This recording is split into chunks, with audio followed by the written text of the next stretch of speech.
Let's set up for a Blackwater dive as I answer these questions. But first, we must start with a blank housing. You'll be surprised to know that the first piece of gear I'll bring up isn't even camera gear. It's a dive torch, arguably one of the most important pieces of gear on a Blackwater dive. Something that's really powerful, that has a narrow beam and can slice through the water column and help you find rare and meaningful subjects. While we're on the topic of lighting, let's take a look at strobes. You want something with more power than you need, as translucent subjects need a ton of light. I like to use the backscatter HF1s, as they have more than enough power.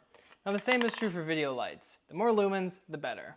Stick around to the end when I share the most important piece of advice. Now, let's get some arms on here. A neutrally buoyant camera rig makes it much easier to keep your subjects in frame, as you don't have to fight your negative system. Now be sure to grab yourself a focus light. It's extremely important where you mount the focus light, because you want to be sure the light is able to illuminate directly in front of your port.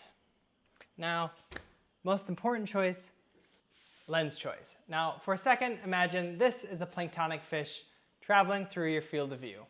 I want you to track it. Keep your finger on it on the screen. Pretty hard to do, right? Now, let's change our focal length. Now, try tracking the same subject with a wider focal length, a wider field of view. You'll see it's much easier to keep in frame. This is why the Nikon 60mm macro lens is such a popular option for Blackwater photography. It also allows you to focus extremely close. Now, if you're shooting with a 105 or a 100mm lens or a Sony 90, there is other options like the Nauticam MF03, which also allows you to focus right up to the glass and is a similar field of view to the Nikon 60.